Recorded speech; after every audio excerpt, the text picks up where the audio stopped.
Okay, so again, answering the question, how can I teach my students better?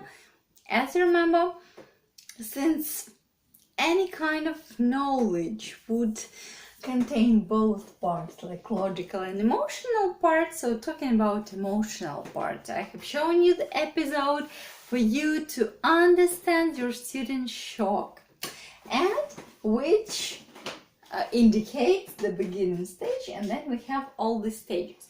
And now basically we also have to answer this question from the logical side, because you can say, okay, Ina, I understand students have their shock, they need just some efforts to make, they need to listen to something like regularly, and within this time limits, this time period, they will be able to move to another level. What is basically my work, how I can help here.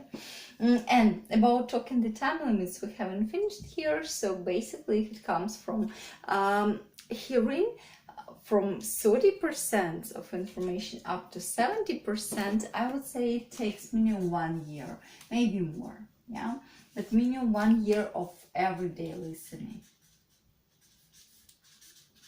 1-2 years, I would say. And from here to here again, it could be 1-2 years of regular listening. And talking about listening, we also have to understand that the practice of listening might contain and must contain both of these parts. So from time to time, when you are just in the mood and you, or like your students, they have enough energy, what they do, they just take some episode, maybe 1 minute episode, and they listen to it as many times as is needed for them to write some kind of subtitles. So they just turn on the video and they listen to it again, trying to write down what the people from the video are saying. So in this way they have to analyze very much. It's not fun at all, because you have to listen to this 1 minute, to this one episode, like for 10-20 times in order to understand what they're talking about, and this even might not be enough. So it's not fun at all, although without this analytical stage the learning will not be that efficient and fast. And from time to time your students might be feeling like not in the mood for this energy consuming kind of activity, and they could just be listening to something in the background mode. So when practice listening, these two parts, logical and emotional, must be combined, and I will give you some example activities on both of them a little later.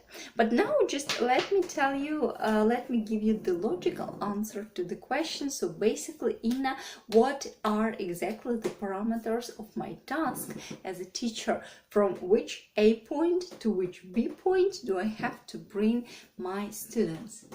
So now we have to understand your work is bringing your student from A to B point. So we need to understand where the A point of your students and where the B point for them. And talking about this, I would suggest you one more piece of theory. So let's remember any kind of a skill.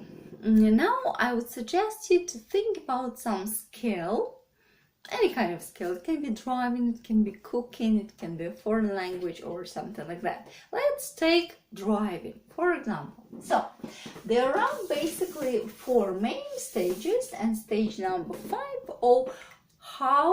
of obtaining a skill and having and using the skill. So stage number 1, we can say, or number 0, it's more accurate here. It's when I don't know that I don't know. I don't know that. Okay, I don't know and I don't care. I would say it like that. You will find more smart words for this chart in the document with teacher's material. I will share it, materials, I will share it with you in the end of the presentation. So it's called with some smart words, but simply it's I don't know and I don't care. I cannot do it and I don't care about it. It doesn't bother me at all.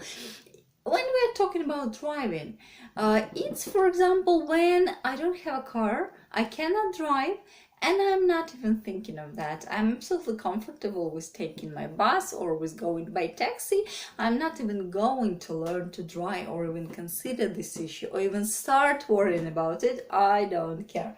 When it comes to English language, yeah, basically these are not our students, because yeah, there are people who don't know English and who don't care. But they will not come to learn English, so these are not our students, not here. The next, okay, let's say it's group number 1. Group number 2, or stage number 2 of having a skill, it is when you know that you don't know. I know that I don't know and I care. I don't know and I care. And I care. For example, the same with driving. At some point when you have decided to buy yourself a car, maybe it's not a very realistic goal yet, but for example, you have set this goal within 1 year, I'm buying myself a car, and the logical issue is here, if I'm not capable to hire a driver, I need to learn to drive by myself. At this point, you have understood that you don't know and it bothers you. You start reading something on the internet, or you go to some driving school, you ask your friends to help you with driving, so you know that you don't know and you want to extend your expertise in that.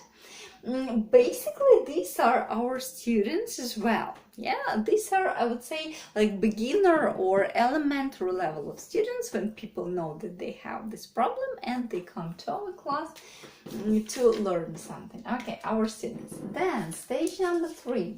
So we are moving like this. Yeah. Stage number 3. I know that I know. I know. Okay, I know. Yeah. I kind of know, and I can operate, I can do it, I can perform, I would say consciously, or I can do it, I know, and I can do it if I try hard. I try hard. Again, driving.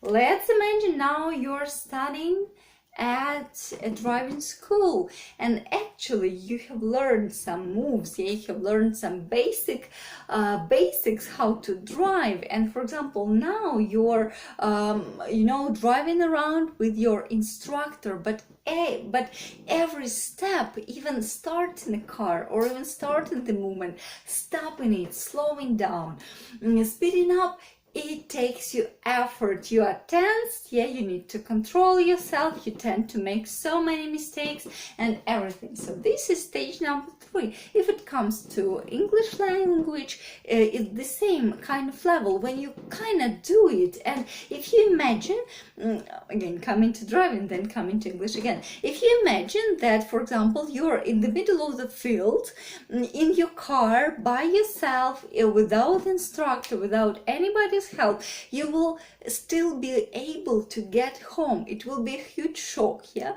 You might get even into some dangerous situations and get huge stress, because you would be making some mistakes when starting, when stopping, and so on. But still, if you concentrate, set yourself this task, you're able to use your skill. And the same works with English. So the students, like here we have beginner, elementary, yeah, the students of pre-intermediate and intermediate levels, pre-intermediate and intermediate levels. Basically, that happens to them. They already know some bases, and then they can read, they can listen, they can participate in discussion, they can talk, even, you know, using their skills, their current skills. It usually takes them so much stress, so much effort, but they are still capable to do that on their own. Then stage number 4, you can do it anyway.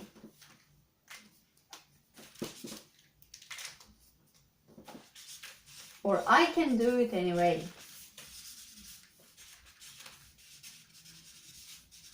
It means, yeah, you have become more experienced in this skill and you know more and you are able to operate it.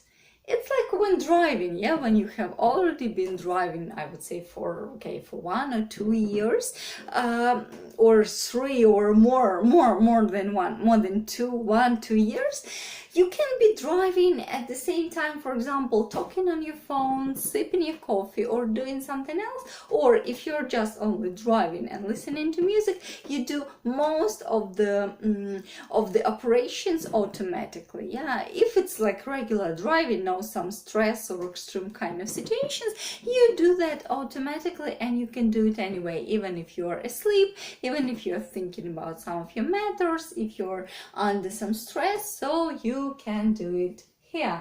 The same it comes to, I would say, upper intermediate and advanced level of students when they can do it.